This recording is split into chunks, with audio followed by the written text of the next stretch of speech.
Você me avisou, obrigado. A partir de agora, sim. Vamos lá. Bom, vou apresentar rapidamente esse livro que é resultado de uma longa pesquisa que eu realizei nos últimos 10 anos. Eu terminei esse livro já tem algum tempo, assim, não terminei exatamente agora. Mas eu comecei a pensar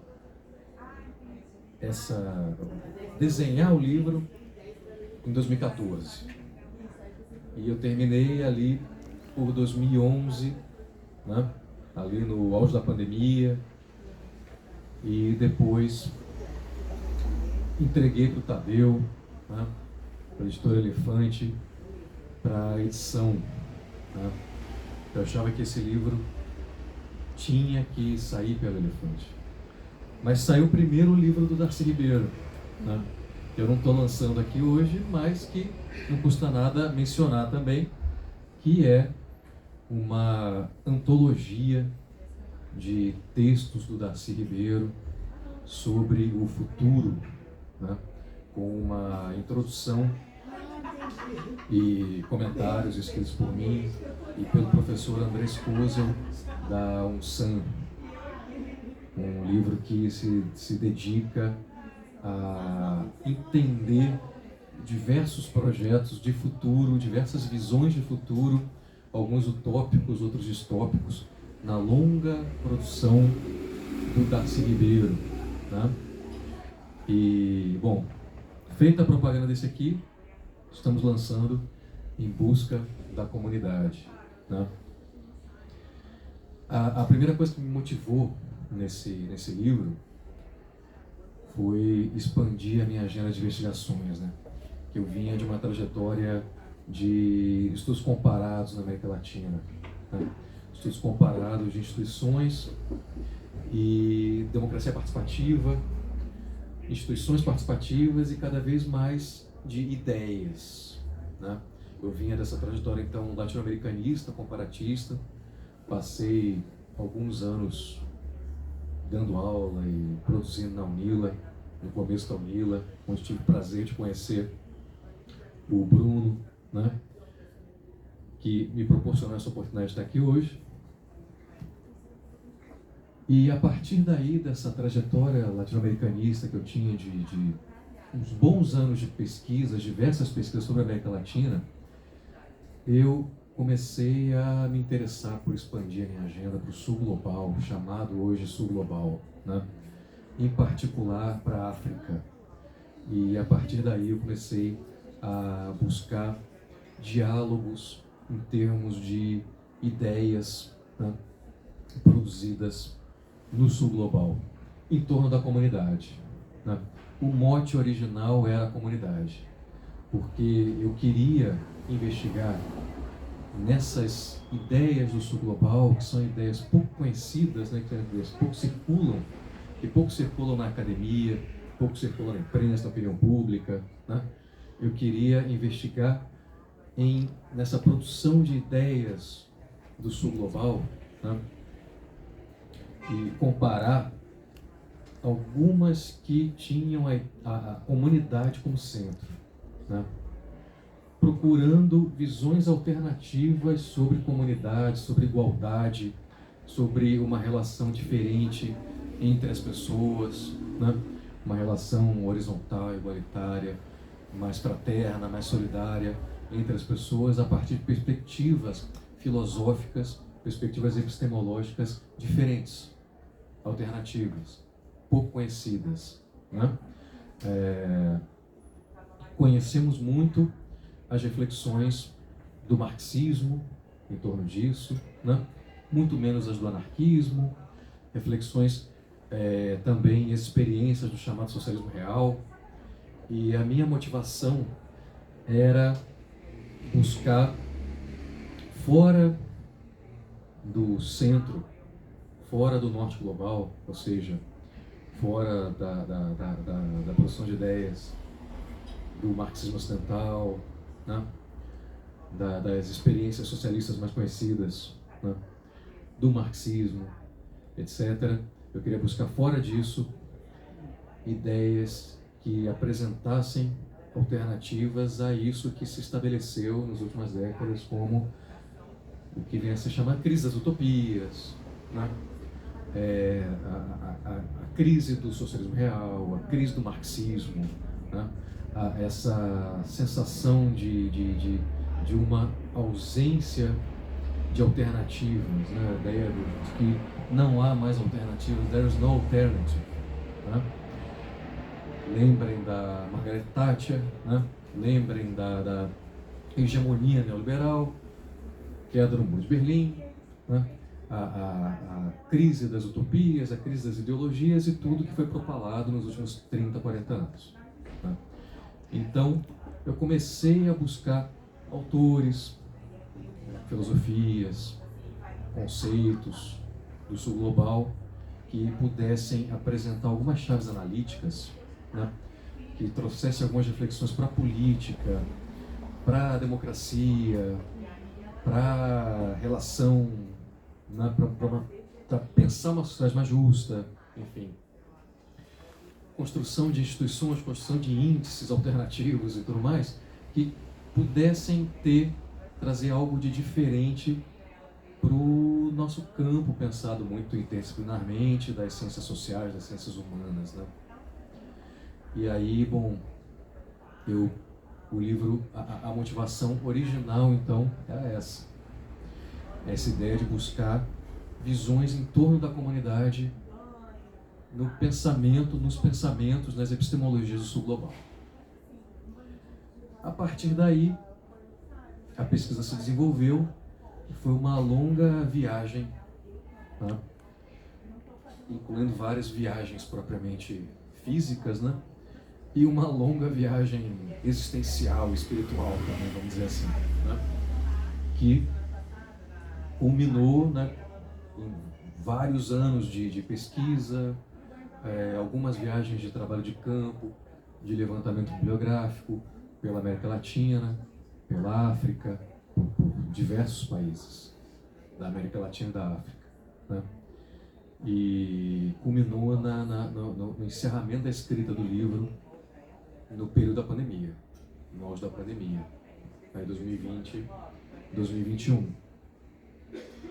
E eu acho que nesse processo, a partir do desenho original do livro em 2014, da ideia do projeto de pesquisa em 2014, e a conclusão do livro, eu descobri algumas coisas e o projeto, a ideia do livro se transformou.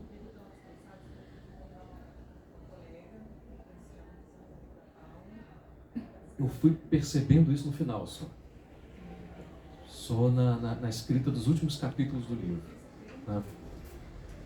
O livro deixou de ser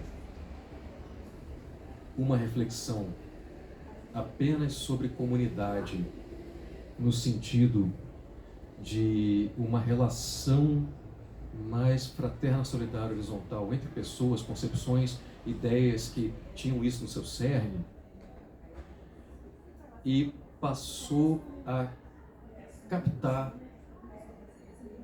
uma ideia mais ampla de comunidade. Eu comecei a perceber que nessas epistemologias que são tratadas no livro, nesses conceitos que são tratados no livro, a ideia de comunidade é mais ampla do que isso. E artificialmente, né, cartesianamente, eu organizaria isso em 3 eixos, né? Um é aquele que eu conseguia enxergar quando eu desenhei o projeto de pesquisa, quando eu comecei a pensar no livro, que é essa ideia que está num diálogo mais forte com o socialismo ocidental, com o marxismo ocidental. Essa ideia de uma sociedade mais igualitária, que é o que a gente pensa, né, aqui, que a gente está mais acostumado a pensar. Mas nesses conceitos que aparecem no livro, tem outras 2 dimensões de comunidade, claramente. Eu percebi isso só depois, né? Eu apontaria uma segunda dimensão de comunidade, para além dessa mais sociológica, vamos dizer, ou econômica, enfim, que é uma mais, vamos dizer, mais holística, mais ecológica, né? Que é a ideia que está presente em todos os conceitos do livro, de uma comunidade, uma comunhão, uma integração entre os seres humanos e a natureza, entendendo os seres humanos como parte da natureza, né? Não numa relação com a natureza artificial a partir de fora, mas como algo que é a natureza. Isso está presente em todas essas concepções. Isso eu acabei destacando bastante no livro, né? E tem uma terceira dimensão também, que é uma dimensão temporal. Todas essas concepções nos remetem a concepções alternativas de tempo, que não é o tempo hegemônico da modernidade, não é aquele tempo do futurismo que foi hegemônico no projeto da modernidade ao longo de alguns séculos, né? A ideia de que nós estamos revolucionariamente transformando a vida da sociedade, do homem, né, do planeta, para construir um futuro alternativo, a construção de um homem novo, né? Essa ideia é a ideia hegemônica na modernidade, concepção de tempo hegemônica na modernidade, que é uma concepção de progresso, evolucionista de tempo, né? Tempo projetado para o futuro, para frente, para cima, né? Para o alto, enfim. Essa concepção hoje em dia está em crise. Muitos teóricos da história afirmam que essa concepção está em crise, que vem sendo atravessada nas últimas décadas por uma forte hegemonia do presente na vida das pessoas, né? Aquilo que eu falava no começo da minha fala, da ausência de perspectiva de futuro, de utopia, etc., né? É a ideia, por exemplo, do François Hartog de presentismo, tá? O presente dominando a vida das pessoas. Seja um presente para a grande maioria, que é a luta pela sobrevivência, seja um presente hedonista para uma pequena minoria do prazer, né? Prazer buscado a todo custo, sem projetos de futuro, sem projeto de longo prazo. E o que essas concepções me mostraram, assim? Na verdade, me levaram a observar com mais clareza que persistem na vida de diversas sociedades outras concepções de tempo que eram concepções de tempo anteriores à modernidade, que se adaptaram à modernidade e continuam existindo e coexistem com a modernidade, com a concepção de tempo da modernidade, tanto com a de futurismo anterior quanto as de presentismo atuais. Então é essa ideia de você projetar um futuro bebendo no passado, na fonte do passado, né? Bebendo numa era dourada, bebendo em relações comunais, relações igualitárias que estiveram presentes em algum momento e se num comunismo primitivo, enfim, e se isso pôde ocorrer em algum momento, isso pode voltar a ocorrer num novo patamar, talvez, mas isso pode voltar a ocorrer. É uma concepção mais circular de tempo, de circularidade, não evolucionista, nem presentista. Então essa é a terceira dimensão de comunidade que eu destaquei no livro, que é uma dimensão de comunidade que aparece nessas ideias o tempo todo da seguinte maneira: é a responsabilidade da geração do presente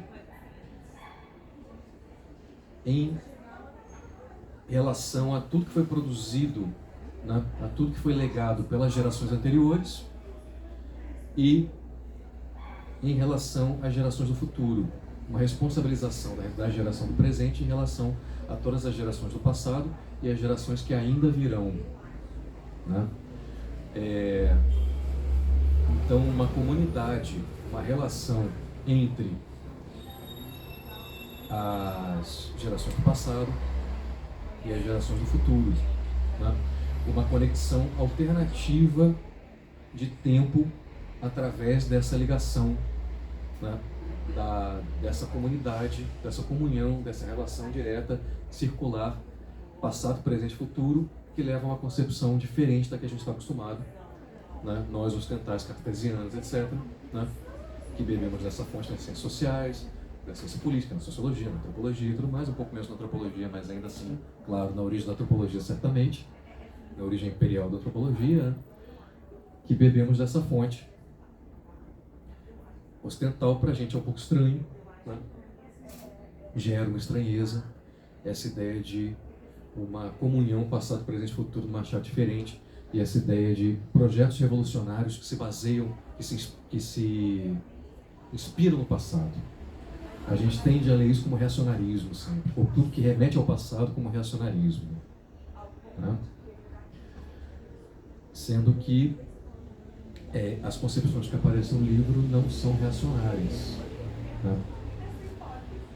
Elas se apresentam como concepções transformadoras. Então, comunidade, né, ideia original, na minha ideia original, que era pensar em socialismos alternativos, em formas comunitárias alternativas, né, acabou aparecendo como algo mais amplo, num sentido mais holístico, de uma temporalidade alternativa, temporalidades não ocidentais, concepções da natureza, da relação com a natureza, da integração à natureza não ocidentais também. Faço aqui então um breve resumo do livro, né?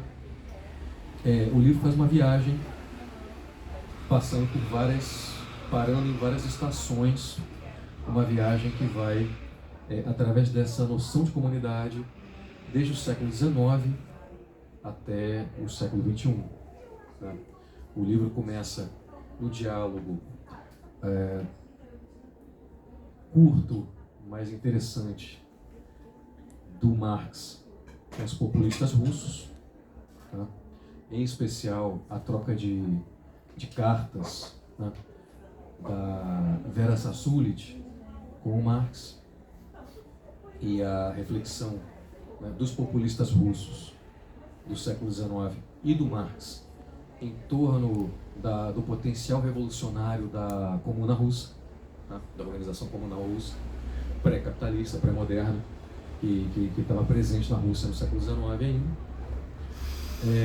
Passa pelo socialismo indo-americano do Mariátegui, que é onde eu localizo que essa ideia de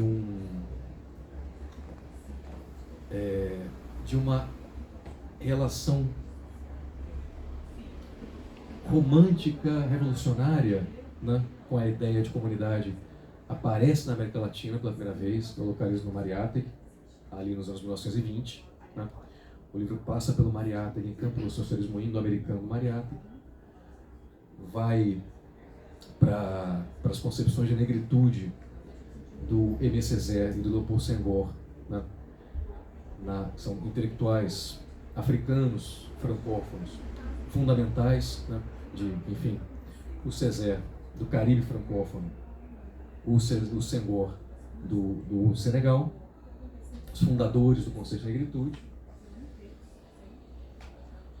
Passa para os socialismos africanos dos anos 50, anos 60, enfim, socialismos alternativos, socialismos nacionais, que tiveram uma vigência grande na África, tiveram uma importância grande no pensamento africano, no pan-africanismo, em um certo momento. E aí eu trato ali também, trato de novo do Senghor, trato do Nyerere, da Tanzânia, né? E do Kwame Nkrumah, de Gana, né? Os processos de descolonização da África Negra, né? E essas possibilidades de socialismos baseados na comunidade, baseados na herança comunal que estaria presente no continente africano e que poderia, em diálogo com o marxismo, mas poderiam gestar projetos socialistas alternativos aos socialismos reais, ao marxismo ocidental e tudo mais. E aí, na segunda parte do livro, a gente tem um momento mais contemporâneo da discussão, que tem um capítulo sobre o bem viver, né, nos países andinos, reflexão sobre o bem viver, Sumac Causai, Sumac Camanha, né, em particular no Equador e na Bolívia, as experiências de novas constituições no Equador e na Bolívia. Aí eu levanto todo um pensamento indigenista que reflete que desenvolve esses conceitos, né?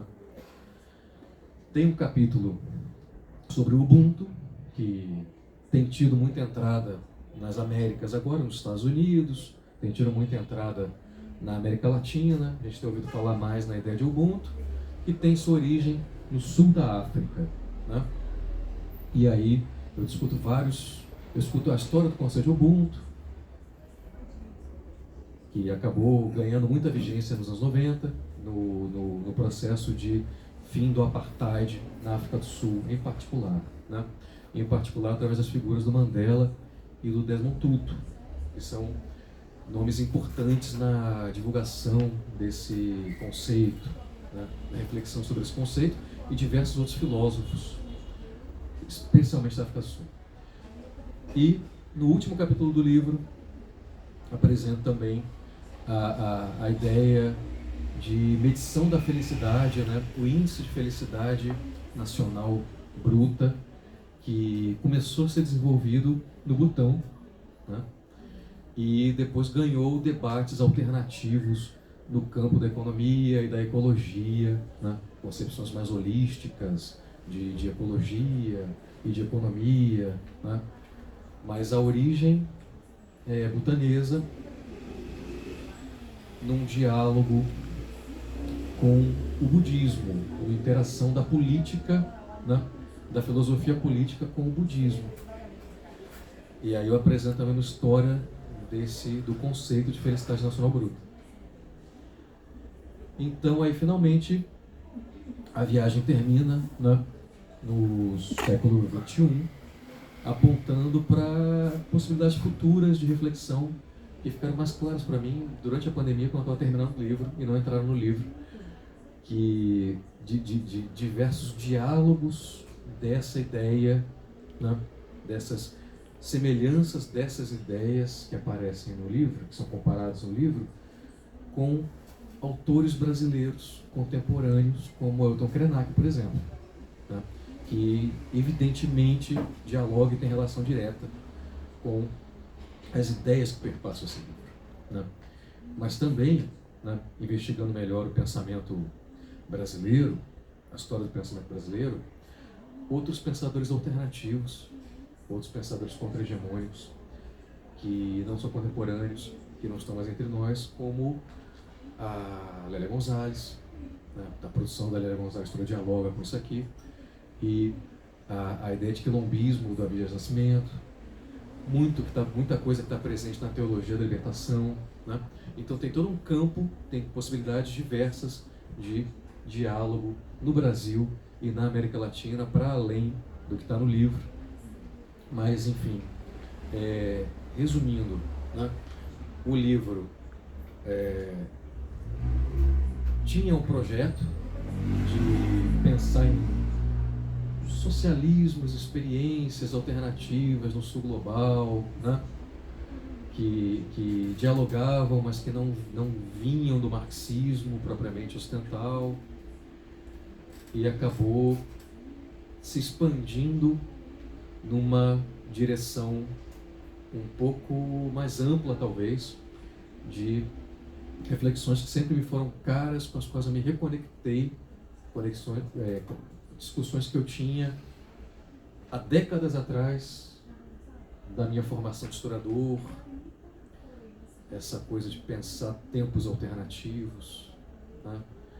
Com uma militância ecológica minha de juventude, de muitos anos atrás, e pensar na ecologia profunda, no ecossocialismo, enfim, acabei me reconectando com esses temas dos quais eu tinha me afastado nas últimas décadas. Foi curioso isso, assim. E eu acho que era um livro mais acadêmico no começo, o projeto era mais acadêmico, e ele acabou ganhando, acho que um tom, um pouco sem querer querendo, mais ensaístico, né? Então ele está na fronteira da academia com um diálogo público, um pouco na linha do que vem sendo publicado, na verdade, pelo Tadeu na História do Elefante, né? Esse não é exatamente um livro acadêmico, mas é um livro acadêmico, de alguma maneira. Eu sou um acadêmico e tenta, acho que acabou produzindo alguma coisa que tem um tom mais de ensaio, que não é um tom mais aceito na academia hoje em dia, né? Mas então acho que acabou dialogando mais com essa longa tradição de um pensamento latino-americano, de um pensamento africano, né? Apesar de ter muito nesse livro de uma reflexão contemporânea em torno das ideias políticas, né? A partir da ciência política, da história dos conceitos, a partir da história, da teoria da história, enfim. Mas tem algo aí de ensaio forte que hoje eu não tenho vergonha de assumir, né? E é isso, agradecer mais uma vez o convite, essa noite prazerosa, agradecer ao Bruno, querido, por ter me enviado esse convite para lançar esse livro aqui em São Paulo, na sua livraria, né? E te desejar muita sorte com o projeto da livraria, com o projeto Sebo, com o projeto da editora que está nascendo agora, não é? E agradecer a vocês pela presença.